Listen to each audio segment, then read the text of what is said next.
Hello everyone and welcome to the 33rd and potentially the final episode of Chess this week.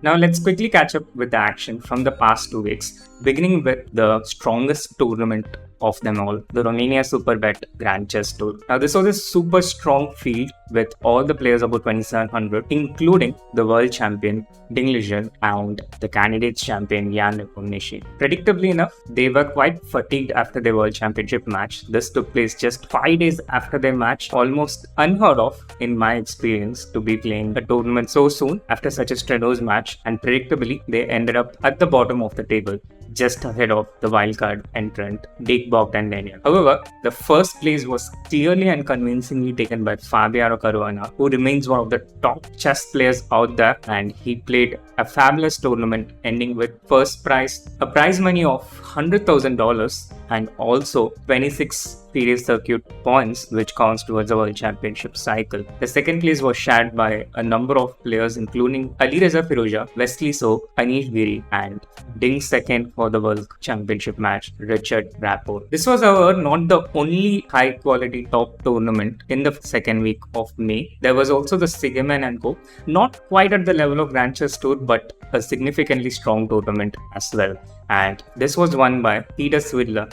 You can never count him out, despite the presence of young prodigies like Gukesh, Arjun, and Vincent Keimer. And this was not easy for Peter, of course. Abhimanyu Mishra kept pace with him till the very end, but Abhimanyu lost in the last round against a legend, Boris Gelfand, and this ensured that Peter Swidler won the tournament. A matchup between the youngest grandmaster in the world and one of the most experienced and former world championship challenger Boris Gelfand set this up. And moving forward from Sweden to Armenia, the Stefan Avagian Cup was won by Sam Sevian.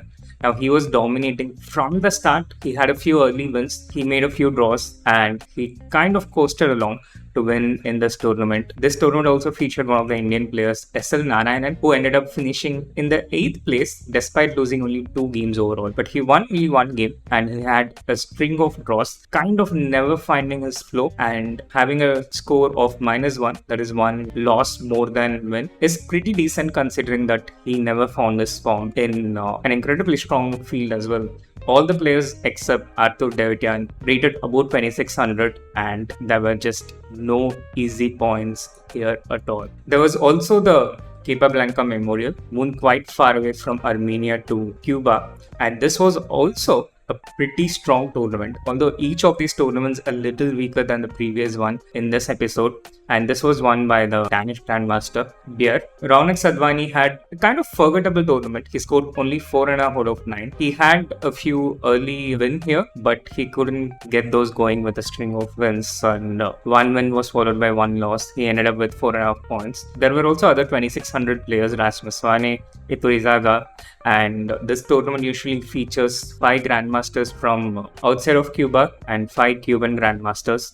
And Grandmaster Quesada distinguished himself from the other Cubans, finishing in the 3rd place. Now those were some serious over-the-board classical events, and from there we move on to some serious online rapid event, the Approaches League. The Approaches League knockouts took place from May 12 to 14, and this was super convincingly won by the Gotham Knights team. This was led by Hikaru from the front as a player and Levi Rosman as the captain, and they dominated the tournament in a fashion that was quite similar to Australia's win in the Cricket World Cup 2003, in case you watched it when you were a kid like me. Gotham Knights crushed MGD1 in the semi-finals 9-3 and quite convincingly won the finals as well against Shanghai Tigers 9.5, 6.5. This was the team of Gotham Knights, Hikaru from the front, but it was actually Vladimir Fedosiv who performed even better, winning all the games in the semi-final and the finals, and this was their performance in the final. Hikaru scoring 3 out of 4. He lost the last match against Wei, but Fedosiv scoring 4 out of 4 there, making sure there was no damage caused by Hikaru's last round loss. And between the two of them, they scored 7 points out of the required 8.5. The remaining 1.5 was just scored by Shamsuddin Wakido who is a quite strong player himself, rated about 2600. And being in such a awesome lineup, Alua Nurmanova also managed to get on the scoreboard with 1 out of 4. Shanghai Tigers with almost an all GM team. Lu Yiping is an international master, but he plays as well as any grandmaster. They finished in the second place after defeating Indian Yogis in their semi-final matchup, which was pretty even matchup, but Shanghai Tigers came out on top that day. And these are the final standings. The Gotham Knights taking the first place without any competition from the teams that they faced against. Shanghai Tigers finishing in the second place. Indian Yogis finishing third after defeating MGD1 in the third and fourth place matchup quite convincingly. Yogis a little bit unlucky, you would say, to finish third, considering that they lost only one match in the entire PCL, which was against the Shanghai Tigers. But that is what knockout games are, and that's how unforgiving sport can be. The Levito Wizards finishing in the fifth place because they tied 8-8 in the quarterfinals with MGD1, but lost in the tiebreak. So they finished a little ahead of the other teams, but it's only consolation because they received the same amount of prize money as the other teams which reached the quarterfinal. The St. Louis Archbishops, you see there, led by Fabiano Caruana. They have won PCL 2 times in the past, but this was too strong this time for them. And the tournament also had a few MVP prizes. This was won by Vladimir Fedosiv, who took an extra $5,000 apart from his whatever he receives from the team win. Hikaru finishing with the second place, $3,000, and Grandmaster Wei getting the third place amongst the MVPs, taking home $2,000.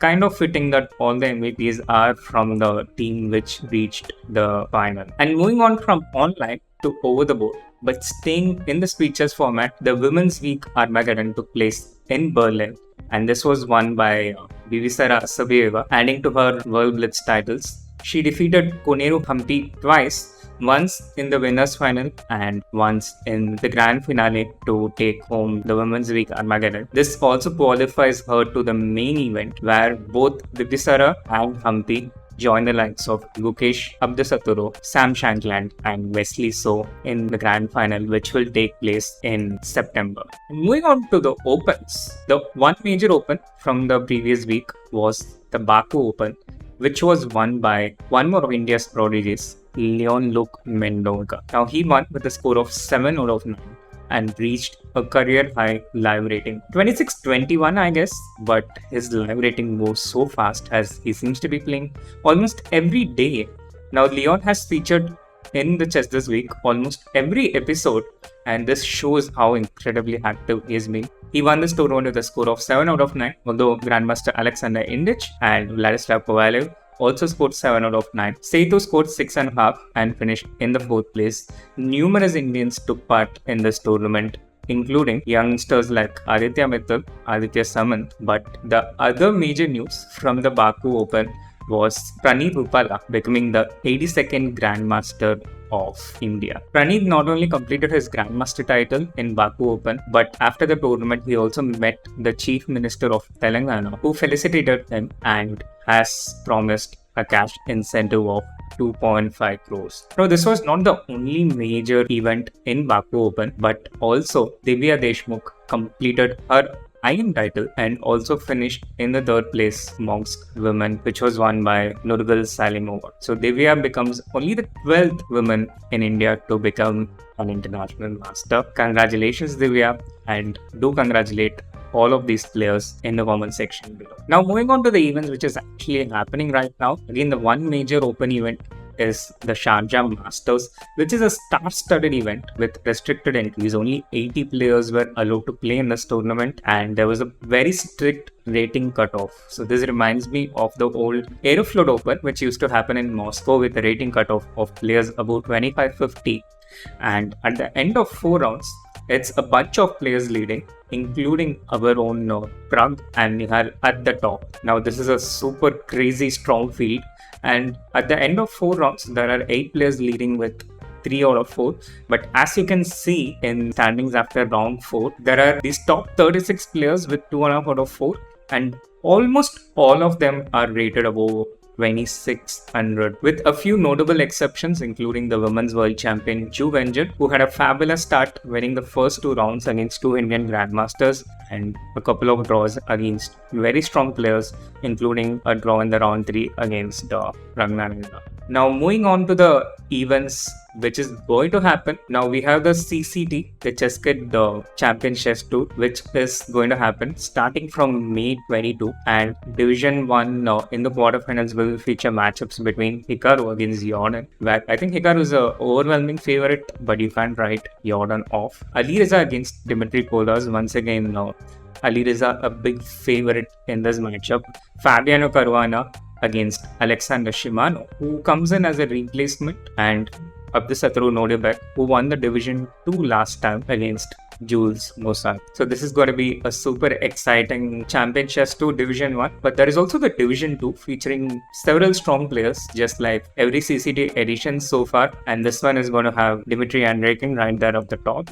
And also players like Fedosiv, who is taking on Shakhriyar Mamadero right in round 1, right in the pre-quarter final. Now, Fedosiv, already a very strong player, but even more popular after his fabulous performance for Gotham Knights in the Pro Chess League. And if this is not enough, there is also going to be Division 3, where again there are several strong players, starting from players like David Navara, and the most Indians will feature in Division 3. We have something like 5 or 6 Indians, including myself. There is Harshavardhan GB, who is only an international master, Harshit Raja, Inian, Vaibhav Suri, Shashikaran, and myself. And the Division 3 also has a few replacements, just like Division 1 and Division 2. In Division 1, Jules, Shimano, and Jordan come in for Anish, Levon, and Kirill Shevchenko, who will be playing in the Grand Chess Tour, which is happening at exactly the same time as CCT. It's not like Sharjah Masters, which starts at 4:30 Indian time, and the players can finish their games and come and play at 8:30 Indian time for the Champion Chess Tour, but GCT is clutching directly. Division 2 once again has promotions for Krasi Martin, Yu Yagi, and one more Grandmaster. The people promoted to Division 1 going out of Division 2, and Division 3 sees the entry of Hare Krishna, Gadakamsky, and Igor Kovalenko, who is right now actually fighting a war in Ukraine and also playing chess. Now that's a different kind of multitasking. There are a few players out there who are playing Sharjah Masters and CCT on the same day, and there is Igor Kovalenko, who is actually fighting a real life war and playing chess. Kudos to Igor. And there's also going to be the GCT, the first round of which will begin on May 21. And this features Anish Giri. Magnus Carlsen returns as a wildcard. He's not a regular GCT player, but he comes with the wildcard spot. And some of the usual top players: Wesley So, Levon Oronian, MVL Jan Christoph Duda, Richard Rapport, Kirill Shevchenko. And Levon comes in as a replacement for Ding Lijan, who was scheduled to play in this tournament. How endless is Ding's stamina? But at some point he realized that this is all getting too tiring, thankfully for him, and thereby he decided that enough is enough, I'm going back home. And last but not the least, there are some podcasts which have the FIDE segment. We are going to have the FIDE circuit segment, where we'll be updating the leader of the present table each week.